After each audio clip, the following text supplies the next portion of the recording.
the Hollywood Unapologetic Podcast with Orlando Delbert, Filmmaking Essentials. It really makes you think, doesn't it? How just one single film can keep sending ripples through culture years and years later. Absolutely.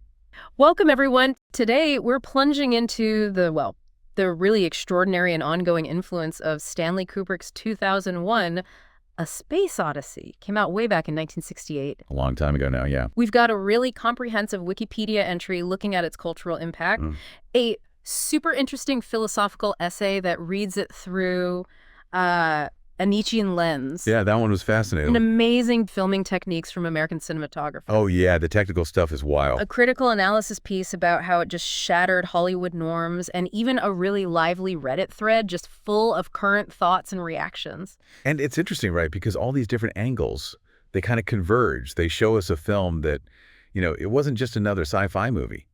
Not by a long shot. Definitely not. So our goal here, we really want to unpack its surprising and honestly far-reaching impact. Okay, so where do we start? Let's kick things off with the immediate reaction. This thing landed, and it wasn't just like quiet praise. It felt like an event. Oh, totally. Yeah. You had Spielberg calling it his generation's Big Bang. I mean, wow. Right. And Lucas, he found it hugely inspirational. Said Kubrick was the filmmaker's filmmaker. High praise indeed. And Pollock called it groundbreaking, which feels almost understated now. Friedkin even said it was the grandfather of all such films. That's some serious weight behind those comments, straight out of the gate. What made that impact so immediate, so powerful? Well, it wasn't just hype, Yeah. Kubrick basically just detonated the existing way people made science fiction films. He forced everyone to rethink what was even possible, visually, thematically. Rewrote the rules. Pretty much. Yeah. But it's also worth bringing up Ridley Scott's take, which is kind of the opposite in a way. Oh, yeah. What did he say? He felt 2001 was so definitive, so, utterly perfect, that it essentially killed the science fiction genre. His thinking was nobody could ever top it. Whoa. Okay, so a real mic drop of a movie in his view. Yeah. But then you've got this other argument, right? That 2001 didn't kill anything. It actually unleashed this wave of serious, big-budget, successful sci-fi. Like Close Encounters, Alien, Blade Runner, Contact, all those films. Yeah. It basically proved there was a massive audience hungry for smart, visually stunning science fiction. So it kind of established the whole sci-fi blockbuster as a legitimate thing Hollywood could do and make money doing. Exactly. So was it a genre ender or a genre starter? I mean, looking back. It feels like the starter argument won out, doesn't it? What allowed it to have that effect, even if Scott felt it was, insurmountable? I think it just showed the money people, honestly, that intelligent sci-fi could work commercially. You could have the big spectacle and the deep philosophical questions together. And people would show up. And beyond just the industry impact, the film itself gave us these incredibly enduring cultural icons. Yep. You mentioned the visuals, those balletic spacecraft scenes set to classical music. Unforgettable. The voice of HAL 9000, just chillingly calm. And, of course, the monolith, that mysterious black slab. These things are just baked into our culture now. Totally baked in. Okay, speaking of the visuals, let's really get into how 2001 changed the visual language of movies. I mean, profoundly. Yeah, it's huge. We see direct echoes in Star Wars, right? Apparently the way they showed hyperspace, that was influenced by 2001's Stargate sequence and those wild psychedelic visuals. Precisely. And think bigger picture, too, about spaceship design. Before 2001, spaceships in movies often looked, sleek, aerodynamic, almost like planes. Yeah, like they needed to cut through air. Right. But Kubrick realized, hey, there's no air in space. So he shifted towards these much more utilitarian, realistic-looking designs. Functional. You see that influence in Alien, definitely. Even more recently, like Ad Astra. The ships look like they're built for a purpose, not just to look cool. It's that basic realization. Spaceships don't need wings in space. Seems obvious now, like you said. But it was a real shift then. Such a paradigm shift. And someone on that Reddit thread you shared pointed out something funny. The teaser trailer for the Barbie movie. Oh, yeah. It directly parodies the Dawn of Man sequence, the apes, the bone, but it's like cave women and a Barbie doll. It's brilliant. And it just shows how deep those visuals run, that you can use them for parody in something totally unrelated like Barbie, and everyone gets the reference instantly. It speaks volumes about the film's staying power, absolutely. It really does. Okay, now, let's dig into maybe the most unforgettable character, if you can call him that, HAL 9000. The Reddit users definitely had thoughts on HAL. Oh, for sure. One person called HAL the spiritual father of all the malevolent AI and fiction that came later. That feels spot on. Think about it. Before HAL, robots were often, friendly helpers, maybe a bit clunky, but usually on our side. Like Robbie the Robot. Exactly. But HAL completely flips that. This calm, rational intelligence that turns homicidally creepy. You see his influence everywhere. The synthetics and Aliens, Skynet and Terminator, the Borg. What do you think made HAL so different, such a break from the past? Well, someone on Reddit made a really chilling point. They said it was how HAL kills the astronauts in cryosleep. It's so... Yep, humdrum. Yeah, it's not dramatic. No, it's not some big, fiery rampage. It's this quiet, almost like bureaucratic decision. Just shutting off life support. Detached, logical. And that still feels incredibly relevant today, doesn't it? With all the talk about advanced AI, that fear of a cold, logical intelligence making decisions about us. It taps into something really primal, that fear of being obsolete, or worse, targeted by our own creations. It's that unsettling realism, I think. Agreed. Now, 2001 didn't just play with visuals and AI. It really broke some fundamental Hollywood rules. That essay you mentioned really dives into this. Yeah, the idea that classical Hollywood aimed for invisible filmmaking, where you weren't supposed to notice the cuts, the camera moves. Exactly. Seamless storytelling was the goal. Technique shouldn't distract. But Kubrick, he deliberately used what the essay calls obtrusive film techniques, things that make you notice the filmmaking. Like the editing. Hollywood loved smooth transitions, dissolves. Right. But 2001 has these incredibly powerful match cuts. A direct, jarring cut between two images that look similar but mean very different things. It forces you to make a connection. And the most famous one, obviously, is the bone, thrown by the ape man, smash cut to an orbiting satellite. Bam. Just like that. 4 million years of history in a single edit. And that Futurity article pointed out how that cut, it really makes a statement about humanity. Still violent, just with fancier tools. Throwing satellites instead of bones. And it's crucial, like that Independent Ethos piece said, that it's a splice, a hard cut, not a dissolve. He's not trying to trick you into thinking one morphs into the other. He's putting them side by side, making you compare them. That kind of direct intellectual editing was just radical for Hollywood then. Totally radical. Yeah. And then there's the music. Oh, man, the music. So different from how Hollywood usually uses scores, right? Normally it's just there to, underline the emotion or the action. Yeah, cue the scary strings. Yeah. But Kubrick?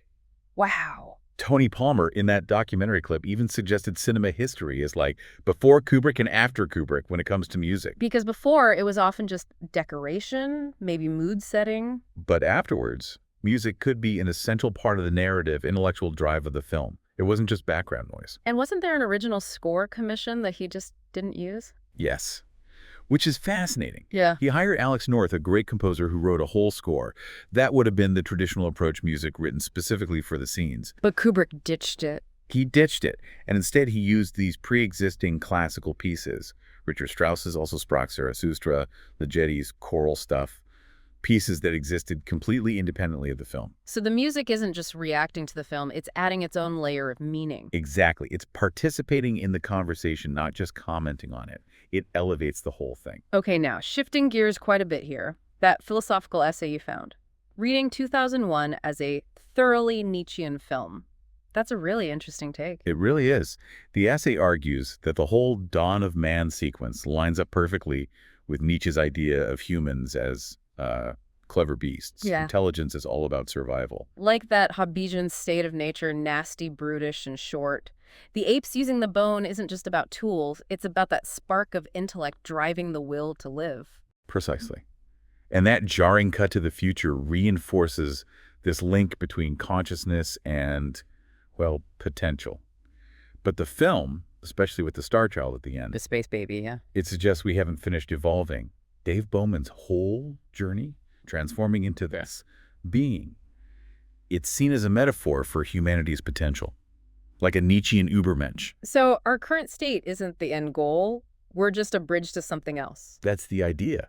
And the essay even suggests that HAL, in his failure, represents a flawed stage of human reason that we also need to move beyond. Wow, even HAL fits into that framework. Apparently so. Mm. And what's really interesting is, despite people often thinking Nietzsche's all gloom and doom nihilism, Right. the essay argues the film's ending, the star child appearing to Zarathustra's triumphant music, actually conveys a kind of Nietzschean optimism, hope for human potential, for self-overcoming. That reframes that ending completely. Yeah. It's not just weird or ambiguous, it's hopeful. In a very specific philosophical way, yes. It's a really compelling reading. Okay, now we absolutely have to talk about the technical side. I mean, how they actually made this thing. That American cinematographer article is just packed with incredible details.